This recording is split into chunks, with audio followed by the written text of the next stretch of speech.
We are over the moon to know that our special guest speaker this evening is Tzurit, founder of Tatte. We appreciate her taking the time to share her amazing story with us because we know she is certainly one busy lady and absolutely the hardest working woman I have ever met. I was fortunate enough to be able to chat with Tzurit in September, sitting in an outside table at her very first Tatte in Brookline on Beacon Street. I was struck by her sincerity, her humor, and her caring spirit. And also we did enjoy some hearty giggles. Her captivating story to learn that, her story was captivating to learn that Tzurit began selling her pastry at the farmer's market at Copley Square in 2007. And now she's looking forward to opening up her 14th Tatte on Friday.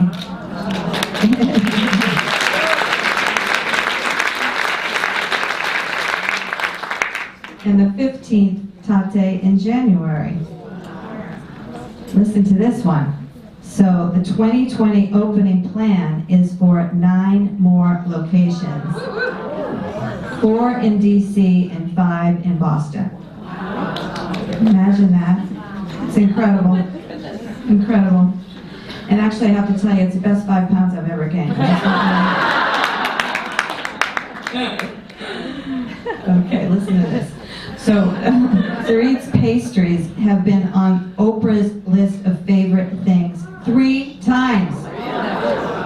It would be hard-pressed for anyone to do better than that. I also wanted to welcome Nika, Tzurit's daughter. Nika has joined her mother on this incredible journey, and I wanted her to know that her mother embodies so many attributes that all women strive for. Being kind, loving, strong, filled with wisdom, perseverance, determination, and strength of character, and working hard at your goals. Your mother had a successful vision for herself, for both of you, and the world she has created. Has become and is certainly a success story that keeps on giving. And now I'm honored to introduce you to Tzurit Or.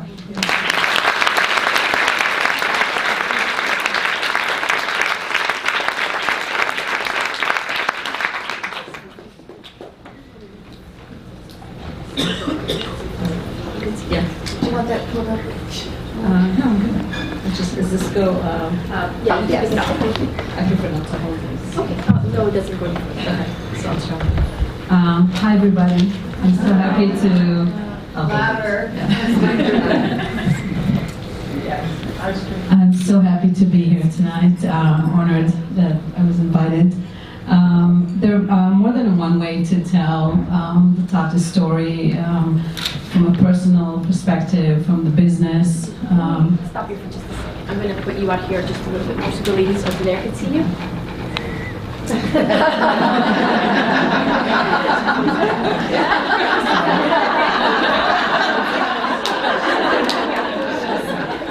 Sorry. So I'm going to tell the story the way I usually tell it, and I would leave enough time for questions, so each of you can ask the question that she cared to know or learn from. I came to the United States in 2003. I was a film producer before for 12 years. I had an amazing life in Israel, an amazing career. I traveled the world through my job, and I met someone that became my husband, and he offered me to come and try it in the US, and I thought that I'm going to 2-3 years and coming back. I even took my dog with me, and I just thought it's going to be a quick adventure, and I'm going to come back to my old life. And fairly quickly I realized that I'm going to change career, and I'm not going to keep doing film in the US. And as someone who came here, I had, I call it Tel Aviv English, which is, you can get by, but you can't really work here or write email or communicate, let alone open a business. So I had my challenges with the language. I had green card. I didn't have citizenship. And I couldn't find my place here. I couldn't find friends. All my family were left in Israel, and I couldn't really work here because if you don't really have the language and the understanding how the world works here, no one really will hire you. That's the reality. And I just look back at what else I know how to do. I couldn't go back to Israel. I was pregnant at the time with Mika, and when she was born, I realized that I could go back to Israel, but I can't take her with me. My husband, he's now my ex-husband, we were very good friends, but nothing really worked out for me when I came here. I had a really hard first 3 years in the States, and Tatte was born to allow me to create a life here, basically. So it started from trying to keep myself busy. What else I know how to do, and I always know how to bake, because I always baked as a kid, and very elevated baking. You know, the way I grew up and where I grew up is everything made from scratch. Nothing is available in boxes. So I really knew how to bake many of the things I'm baking today, but it was not at the level that it is today. And I just started to bake. I didn't know what Americans eat for baked goods. I never made muffins or scones in my life. I never had a recipe for it. And I just took a chance, and I said, I'm going to bake everything I know how to bake, and I'm going to apply for the farmer's market.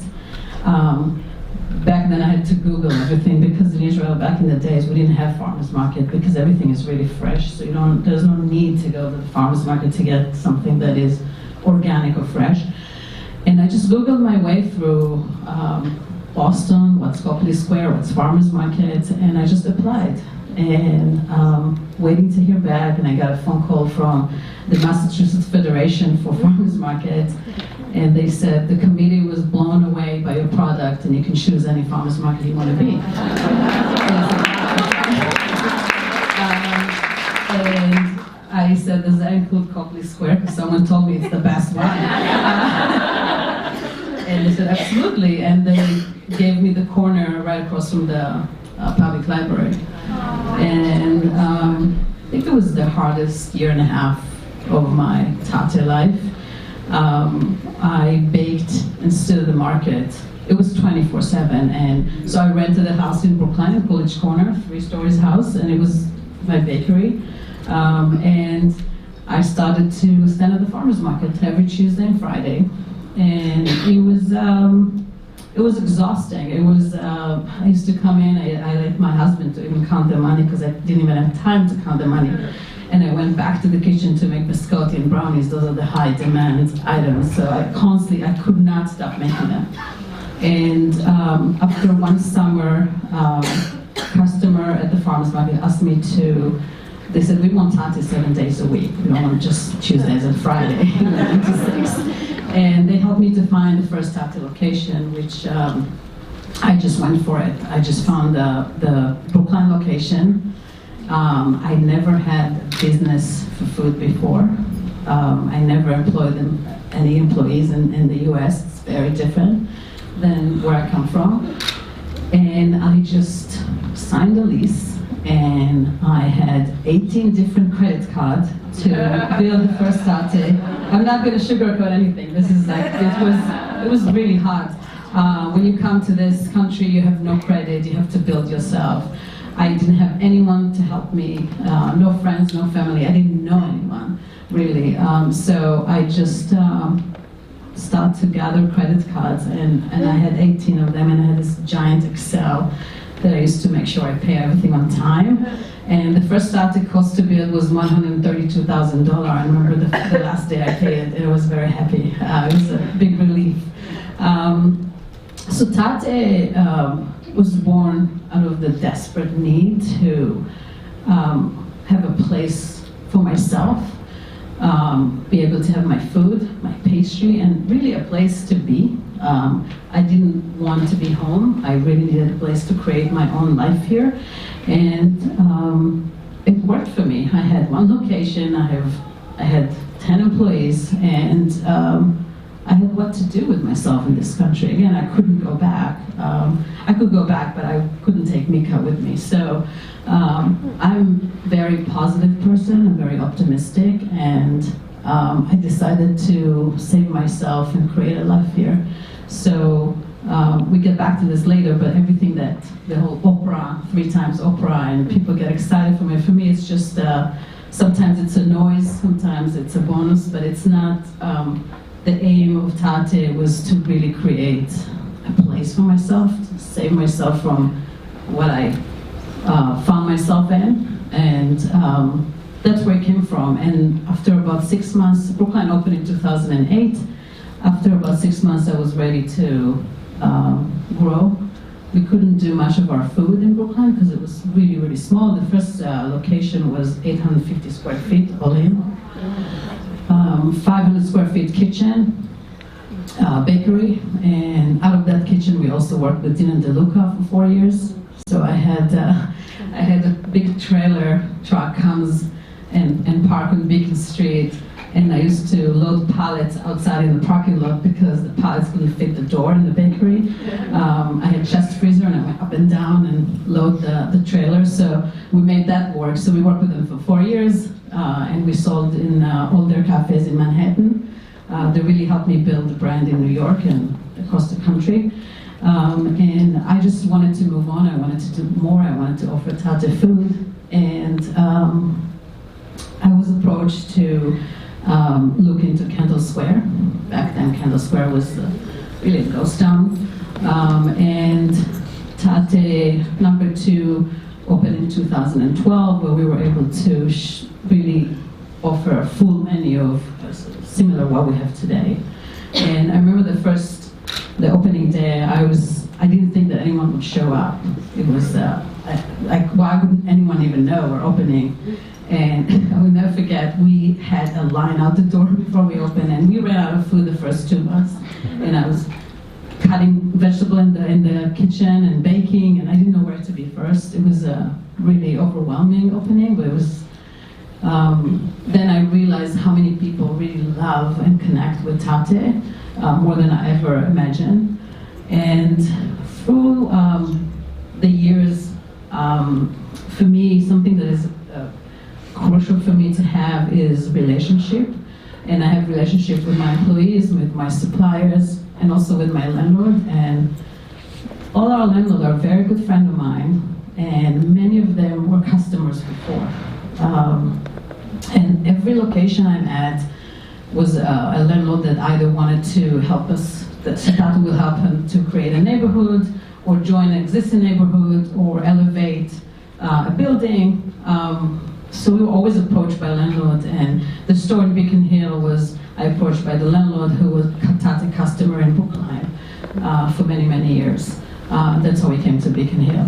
But every location we are, it was really a great partnership with landlord that allowed me to do that, because I owned 100% of the company until 2016. So it was living on cash flow and support from the bank. So it was really, really tight, and it had to be built on relationship and support from landlord. Otherwise, I could never grow the way I did. And in 2014, we left Dina DeLuca and were approached by Williams-Sonoma, which is a whole nother ball game. And I never get excited easily, and I never build mountain before I actually know what's going to happen. And Williams-Sonoma approached me, and it's a different scale than Dina DeLuca. They print about 48 million catalogs just for the holidays, and the first season we had 2 spreads, double spreads, and the back cover, and I didn't know what I'm getting myself into. And back then we didn't have even trucks at Tatte, and I schlepped everything in my trunk from Tatte 3rd Street into Tatte Broadway. And many people ask me why you open another location in Kendall Square, Tatte Broadway, and I said I'd never wanted to open Tatte Broadway. I went to my landlord and I said, I just need 4 walls that I can put a walk in and do all the drop ship. And packages for Williams-Sonoma, so they gave me Tatte Broadway. And I schlepped everything we baked at 3rd Street, schlepped everything with my car into Broadway, put in the walk-in. I had a team of 7 people packing. We had about 6 UPS trucks a day. It was absolutely misery. I've never got to Tatte for the money, and when you don't have relationship with money, you know how to make money, but it's not your driver. It doesn't really matter who they are, how much money they're paying you. At some point, you just cannot keep going. And it was brutal. It was really hard, but it really brought us to so many houses across the country. And at the end of that season, the landlord told me, okay, you have to open a cafe here. I said, I don't want to be involved. But you have to, I mean, this is not good for Tatte. No, you have to do it. And I was in the middle between opening our first production space and having Broadway, and Williams-Sonoma was still my customer, and I had to take it. And I said, fine, so you need to build it for me, because I don't have any money. And they built us 100% the entire Tatte Broadway. And we signed a lease for 7 years, and the lease actually ended last month, and we decided not to renew, and Tatte is slightly different than 7 years ago, and we could not do Tatte the way we wanted to do Tatte in a tiny, tiny store. So it was funny, because about a month before we closed, Williams-Sonoma just approached me again and said, can you come back? And I said, funny, I'm just closing a location that I opened because of you. So I'm not sure I want to come back, but we'll see. And then in 2015, I opened Beacon Hill location. And I felt that, I asked myself where this is going now. It's not fun anymore. It's very lonely being an owner. It's a lonely thing, especially when you're big, but you're not big enough to hire the people you actually need to run the business with you. So I had no investors, I had no partners, and I could never hire the people that can actually do the job. I promoted people within that are not qualified, or hire people the one that I can afford. And it was hard. And I have to enjoy what I do, and I decided 2015 was the year that I said, I'm not opening more location, I'm just going to find a partner. And I didn't really do much for that. I just said that I'm going to find a partner, but I didn't really look for anything. I just never had the time. And Ron Shake, back then he was the founder and CEO of Panera Bread, approached me, and I've never been to Panera before he and I met with him. He actually lived right next to the Brookline shop, and been a customer for many years. And I didn't know anything about him, but we met in, there's a park behind the Brookline store, and we met on a bench there. And just talked for an hour and a half about our life and what we want for ourselves. And people who know me know that I'm brutally honest. I'm extremely straightforward. It doesn't matter who's sitting in front of me. If you ask me to tell you what I really think and what I want, I will tell you good or bad.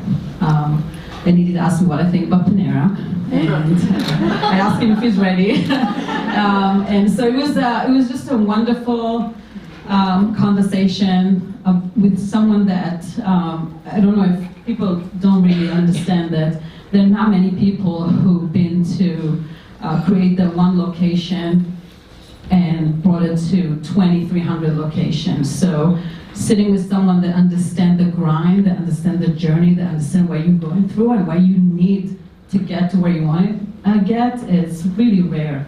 And there's something so humble, kind, warm, and honest about Ron. And we just fell in love with each other and continued the conversation. And eventually partnered. And Panera Bread were my partner for 2.5 years. We were always too small, and they were always too big to really have any meaningful relationship from that partnership. So my relationship was really with Ron.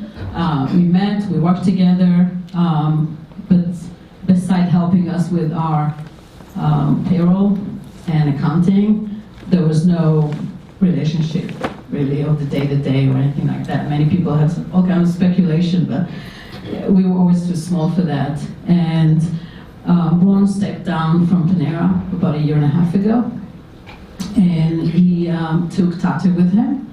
So we bought all of Tatte shares from Panera, and he's my only partner today. And that was almost 2 years ago. And before he did that, he called me and he said, I just want you to know that, and he promised me that he will take Tatte, because they said, he sold the company, I don't know if you guys know, but he sold Panera for $7.5 billion for J&B, and then he stepped down, and I was very, as always, brutally honest on the phone, and I said, he said, it's going to be all over the news tomorrow, I just want to tell you before everyone knows.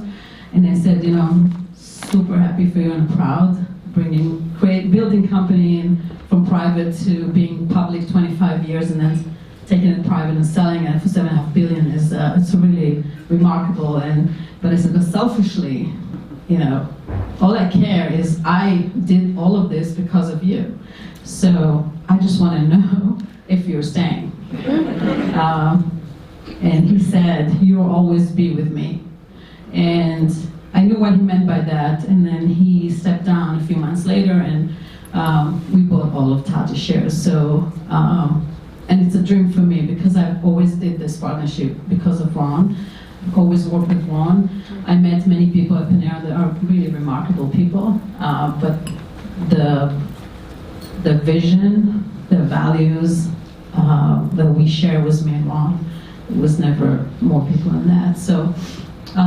It's been almost 4 years, and it's been one of the best things I did for myself personally and for my team. Ron is absolutely one of a kind, become my family in this country, and we have such a real friendship, first and foremost, and really like a family working through this.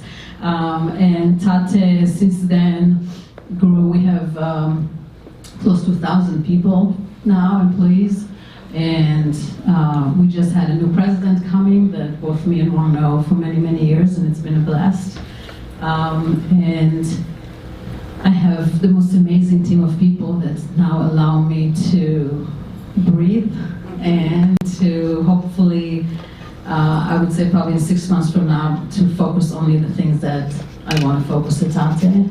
My main focus has always been the bakery, the food, all the development, the real estate, the legal, and design of all the cafes. So beside all of that, there is a business to run, operation that I carry on my back until recently. So the understanding that I was able to manage through all this really hard journey and to be able to take this to the next level and do what I am good at doing and what I want to focus on, protect my life and my soul.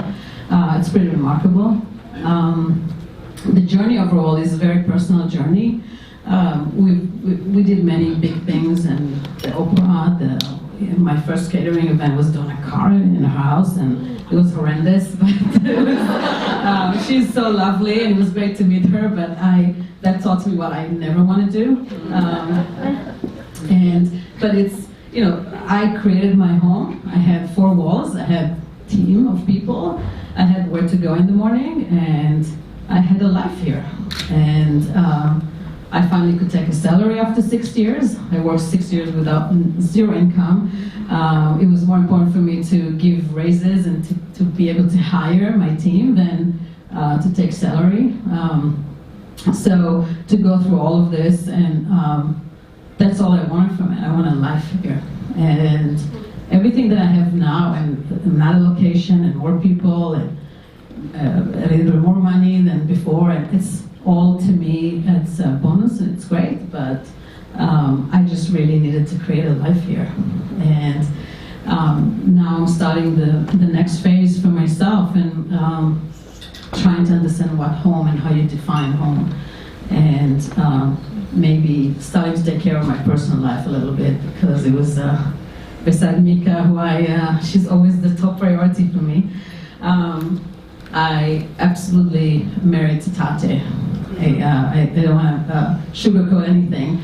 There's really no way of doing it and say that you have good life balance, because I absolutely don't. I love my work, and I am Tatte today for my people. I promise them that I will bring it to a place where it will take care of their future. So I am there for my people right now. Yeah. So that's really quickly the story. It's been like an insane roller coaster. And I think that I will just take questions.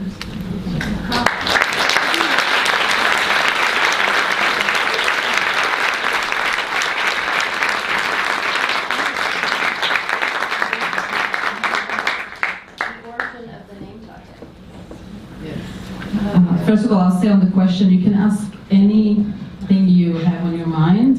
It can be for the business, the people, the food, the pastry, personal. If I can't answer, I say I can't answer. Tatte is, back in 2006, October 2006, I needed a name to design my first logo. I had no money, so I was the graphic designer too. And I had many names, but they meant nothing. And I knew that Americans really need a story to every name, so which I found true even more after. And Mika was walking in the living room, and I have a picture of my grandma that I really love, and she just pointed the picture and said Tatte, Tatte, and grandma in Hebrew is Savta, and kids can't say the full word, so they say Tatte most of the time. And I had no idea that it's going to become so big, and I just said, awesome, I use this. If I don't like it, next month I'll change it, but, that's how the name came, and never thought that it will be so big. And our first logo included my grandma picture, and I remember going to dinner at the Luca in the Soho in New York, and she was all over the shelves there, and I was like, oh my God, what did I do? It was just surreal. That's the answer. What is your best-selling item, and what is your favorite thing to cook or bake? It's a tricky question because I always work on the menu at Tatte, and it's so hard for us to take anything off the menu because everything is selling so well. I would say breakfast sandwich, shakshuka,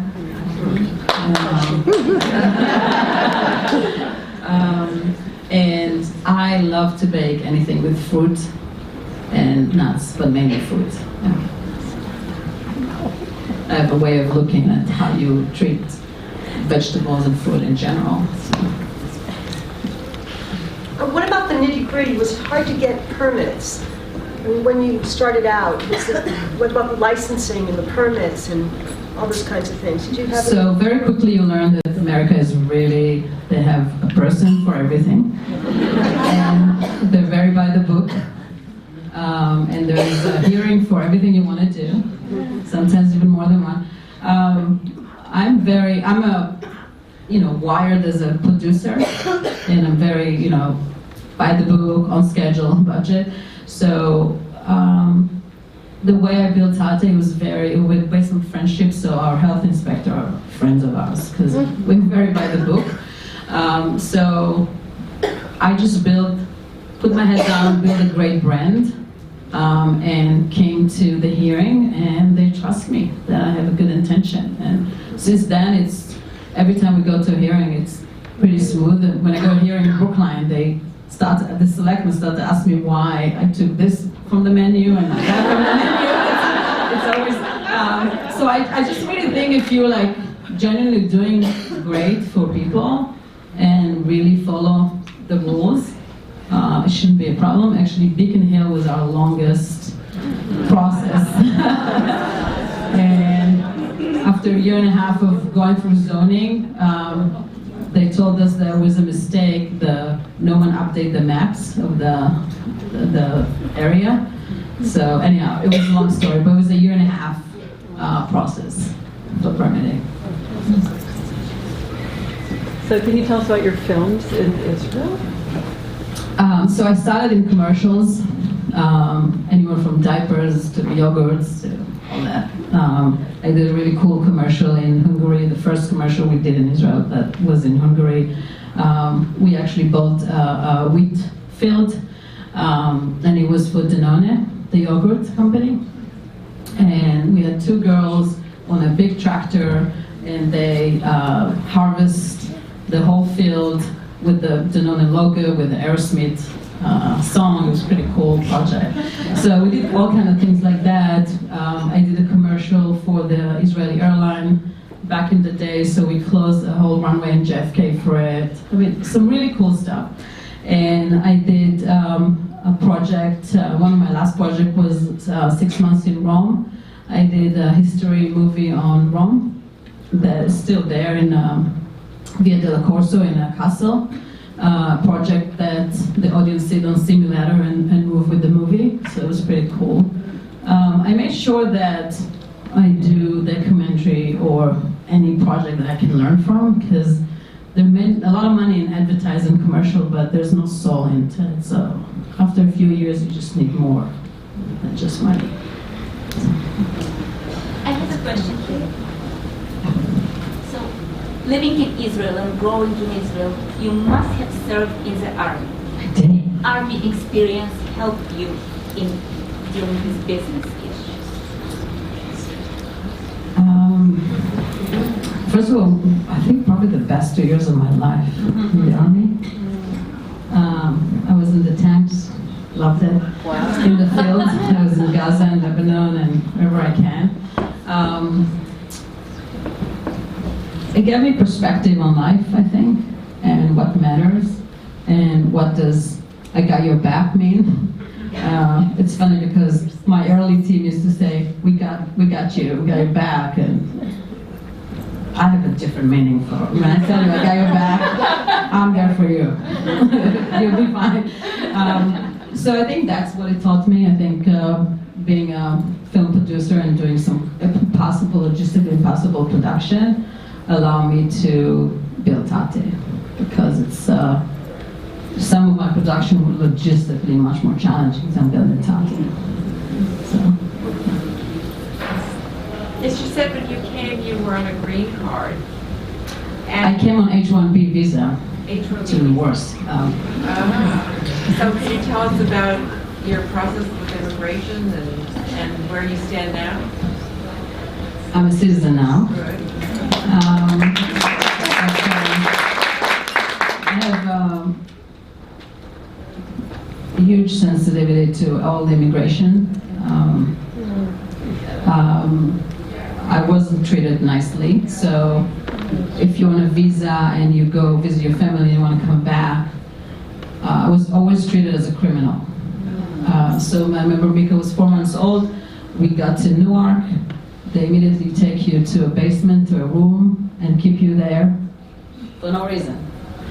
And you miss your flight, and they don't look you in the eyes. They just want to check why you're here. And they can keep you for 6-7 hours, and you can change diaper in your kids, you can feed her. So I remember the day I got the green card, and I came back to Newark, and he said, "Welcome home," with a difference of 2 months. I said, "Oh, okay. You know, it's my home." Okay. So it was pretty brutal. I did my citizenship for 2 reasons. I had Tatte already, and I really wanted to vote. And my first vote was Barack Obama, so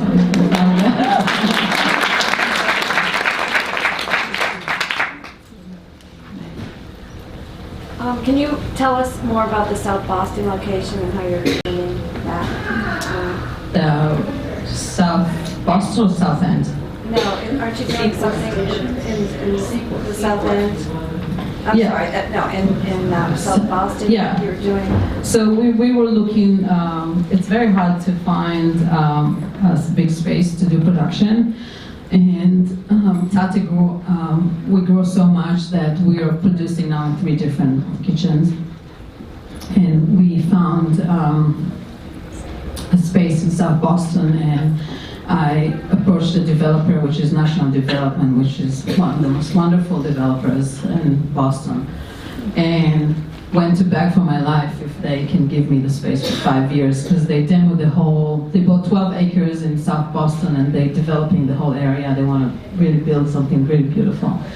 And they said, we love Tatte, we're customers. Why don't you be our anchor tenant, and we'll give you it for 10 years. But you have to do baking classes, and you have to open a cafe there. I said, okay, I plan to do it anyhow. So we signed a deal for almost 30,000 square feet in South Boston, 9,000 square feet of production, and then 3,000 square feet of cafe. And then whoever is coming to that cafe will be able to see everything that we do, all the baking. And we're going to do tour in the bakery and also classes there. So it's a big project. It's been built now, and we're moving in at the end of January.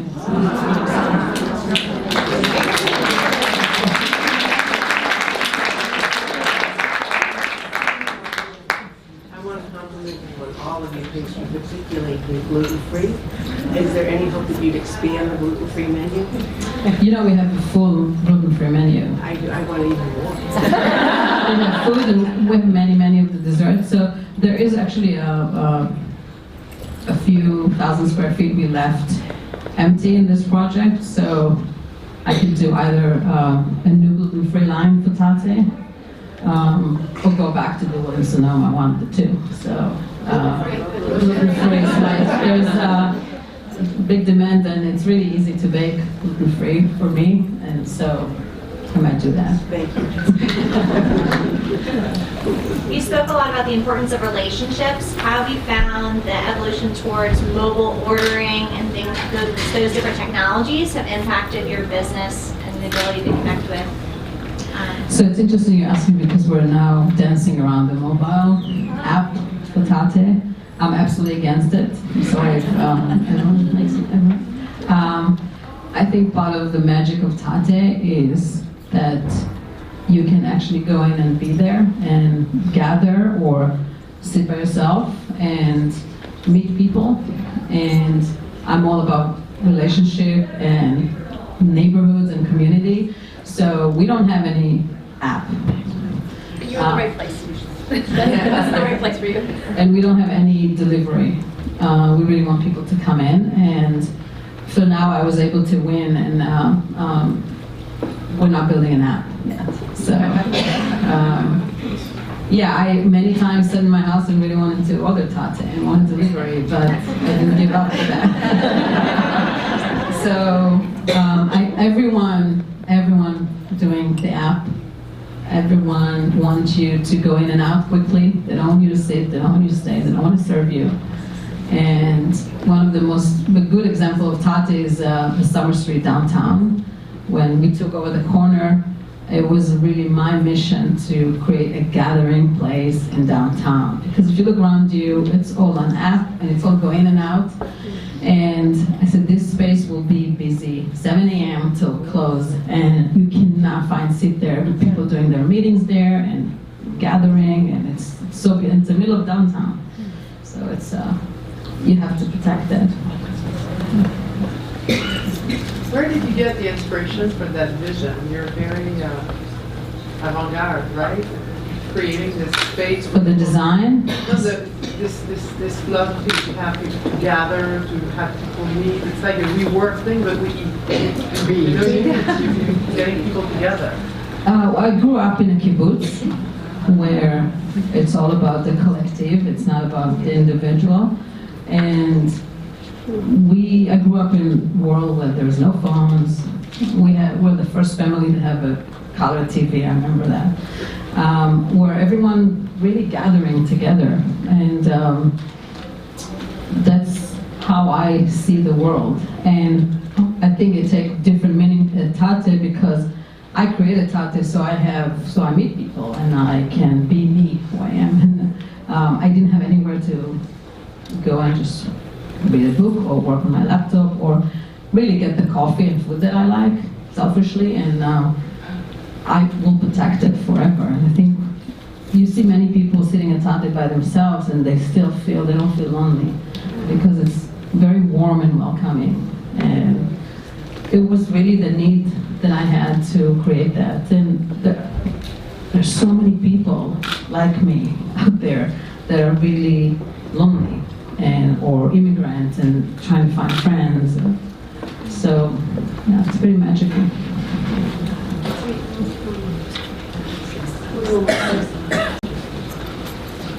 I have wines left, so. You've created something so incredible, and you must have so many different opportunities come across the table. How do you decide which ones work with your vision? I think part of the reason it's so successful is because you have to be laser focused, and many entrepreneurs give up to money. I had a time when I really couldn't, had to take a loan to make payroll, and investor come to you and for millions of dollars to you, and you don't share the same values, and all they want is in 3 years to flip you and sell you. And I created Tatte to create a home for myself, so I can't really sell my home. So it's staying really laser focused, is doing things that, you know, I had an unbelievable offer from Whole Foods to be in all Whole Foods down the country. And I sat in front of the president of Whole Foods, and I looked at him in the eyes and said, that is never going to happen. And he looked at me and said, oh my God, I love you already. Why? I'm going to give you this. And I said, because I love Whole Foods. I shop in Whole Foods. But if I see my price in Whole Foods, it's going to devastate me. Yeah. Because that's not the brand I'm building. So you say no to so much money and options if you see a way and what you want to get. And I was never in it for the money, so it didn't matter. Yeah.